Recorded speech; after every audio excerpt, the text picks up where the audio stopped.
So a man once asked me, if you're light-skinned, then why are your nipples so dark? A black man asked me that question. And it's moments like that that remind me why misandry should continue to run rampant through your veins. If you weren't a misandrist before, I don't know what it's gonna take for you, bitch. What do men have to do to finally show you that it's not worth it? Misandry is what's keeping me happy. It's what's keeping me going. So when I see other people who are like, nah, I don't really hate men. I'm not a misandrist. Like, I don't agree with that kind of stuff.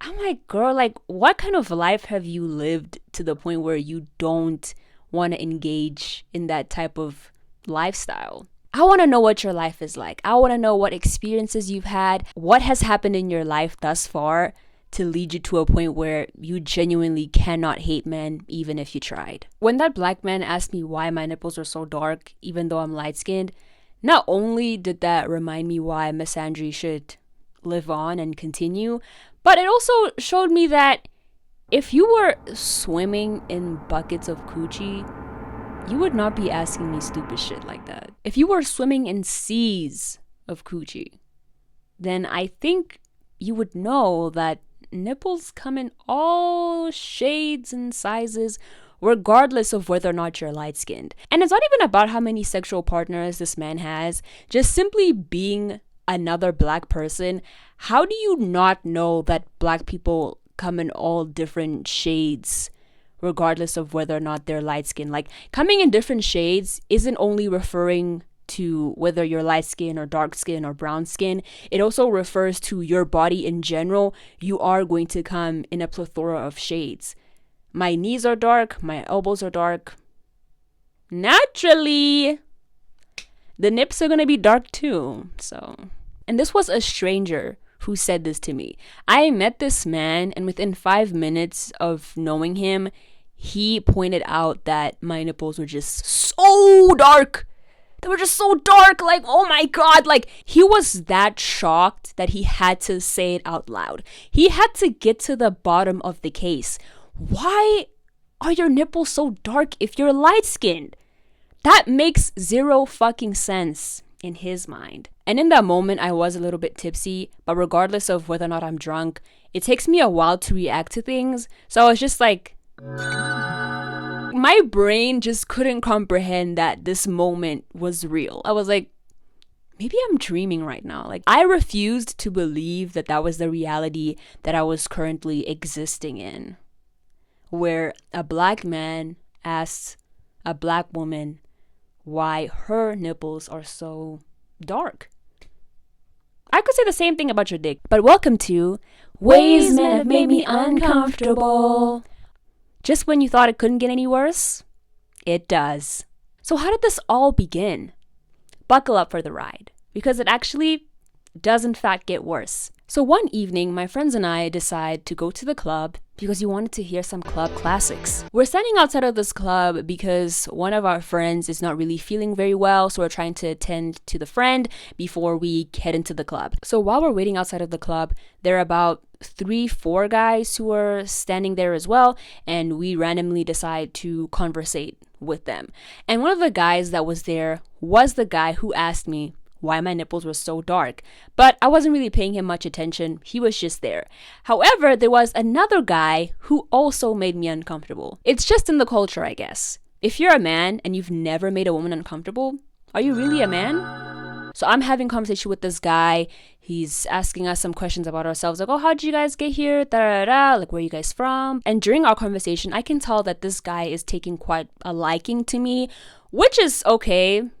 Bad bitches are everywhere, so I'm not attracted to this guy. I'm just being bubbly and entertaining a conversation with him. But as usual, if you're having a conversation with a man and you seem somewhat engaging, he thinks you're in love with him. I don't know. He then asked me, oh, so what are your plans after this? Like, what are you guys going to be doing after this? And I'm like, oh yeah, we're just going to chill, I guess. I don't know. And then he's like, okay, well, my friends are going to be doing this afterwards. Then maybe your friends are going to be doing that afterwards. But how about you and we go back to my place after this?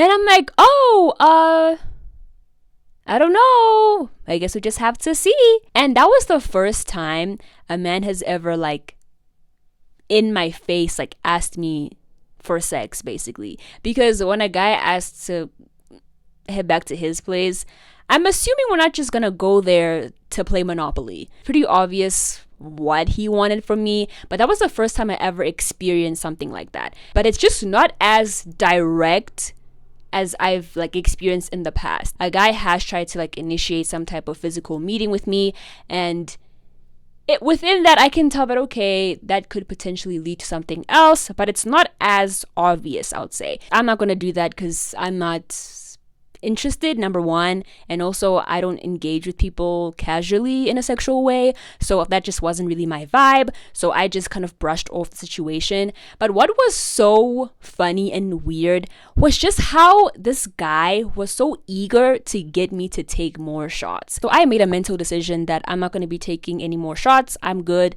I like the state that I am in currently. So we're standing in a group, right? And we have a little bit of alcohol left from earlier, and we're basically passing it around, just taking shots of that alcohol.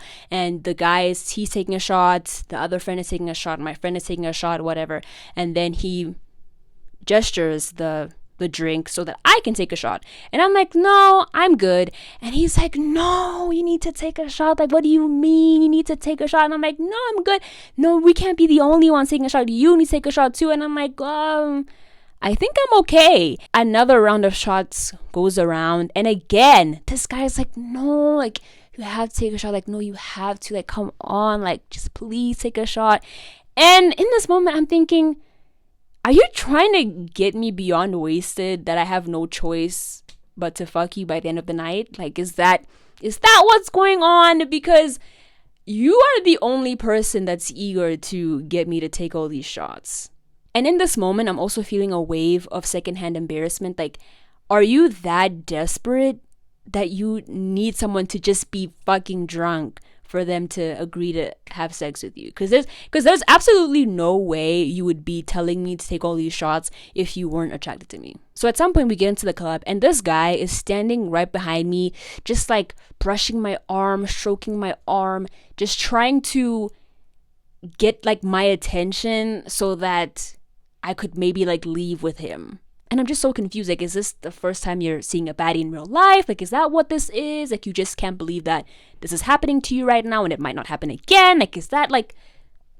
That was one of the first times that I really felt like an object. Like, I really felt like men just see you as something to fuck. This man doesn't even know my name. He has not had any kind of like concrete conversation with me, but he somehow thinks that like that's more than enough for me to feel like, I want to sleep with this guy. Like, there was no flirting, there was no chemistry, and yet he felt like, nah, like, we need to have sex right now. If I told this guy, let's go to the bathroom and do it, he would have said yes in a heartbeat, because that's just how, like, hungry he was. And it was just so crazy to see someone fiend for sex in real time. And again, there's nothing wrong with engaging with someone in that way casually, but I feel like there has to be some type of respectful, like, etiquette that goes along with it to not feel like, okay, I'm just obviously being used right now. You know what I mean? So I've never experienced something like that before, and it was definitely very interesting. So yeah, let me know which ways men have made you uncomfortable.